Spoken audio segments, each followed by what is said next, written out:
With bulletproof vests on, we hop in Corporal Milo Hooper's Harrisburg police SUV and hit the streets. In no time at all, a disorderly conduct call comes in. He hits the lights and speeds to the scene. The longtime member of the Harrisburg police force knows that these days, those kind of calls can mean someone's high on bath salts. The call turns out to be nothing, but it reminds Hooper of a bath salt encounter from not too long ago. Went out there, the guy was kind of amped up, out of control. The CERT team ended up responding. He just kept walking back and forth, pacing back and forth in the attic, only like a 20 or 30 foot area. And the whole time, for 3 to 4 hours, he just was hooked and he couldn't get off of it. And what he wanted to do was suicide by police. Special training is what's taught Harrisburg officers how to spot a bath salt user and what to do. It's pretty much the same signs as someone high on PCP. They're agitated. They seem agitated, like very amped up. And ready to strike, even at police officers. You really want me to come out, don't you? All they want to do is get high, but they're not aware of how this is affecting them and their surroundings. 713, go ahead.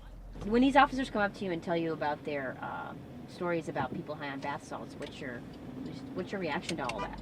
Well, it's just like any story when an officer tells you any experience they have.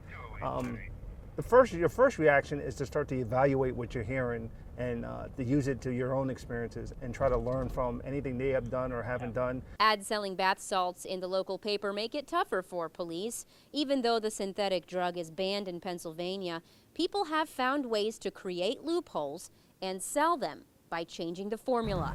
All right, 10-4. On these streets, officers rely on their training and recent increased experiences, hoping each bath salt encounter will be their last. Thank you.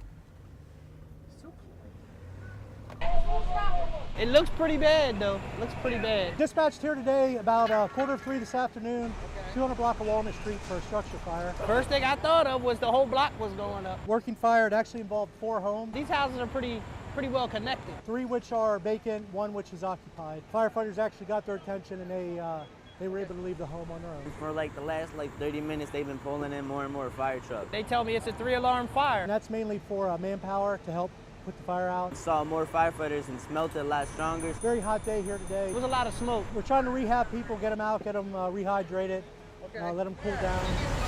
3 minor injuries reported now to firefighters. 1 looks like a heat exhaustion, 1's going to be a minor cut, and 1 twisted knee. Nothing serious.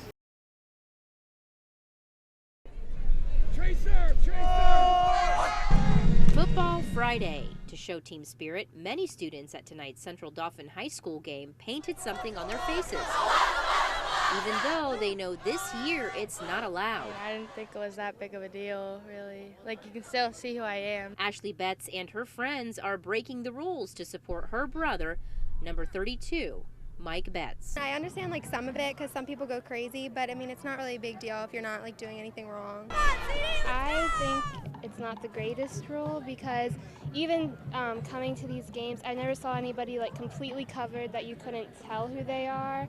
So, and most people don't goof off too much. According to the school district's website, you can't paint your face and cannot wear a mask if you're going to any type of outdoor sporting event.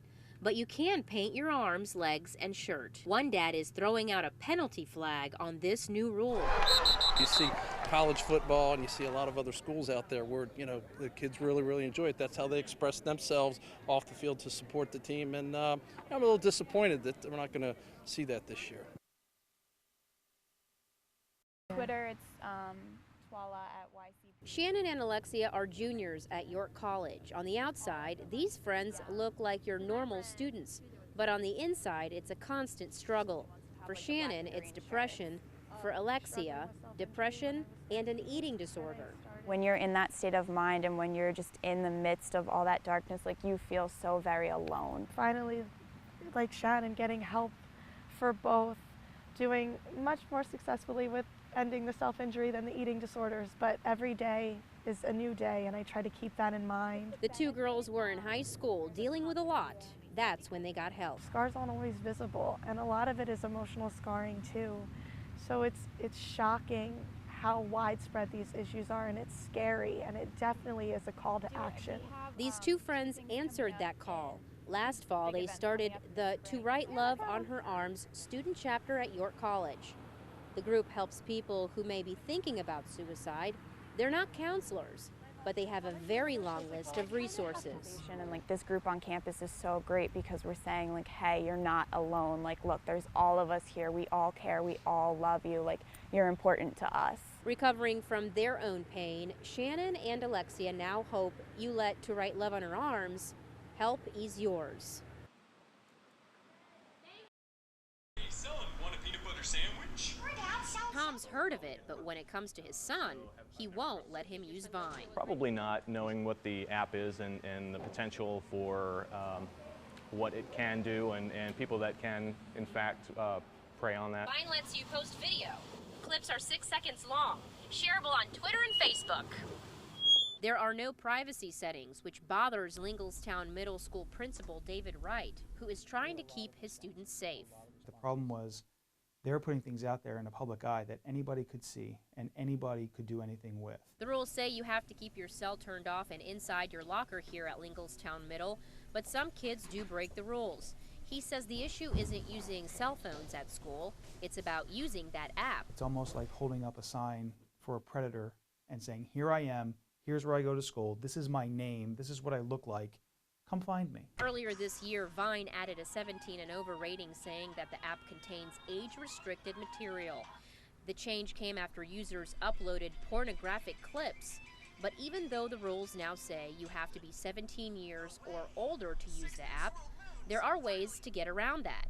Apple says it requires a new user to enter a birth date, but there's nothing to confirm a user's age, making it easy for youngsters to download that app.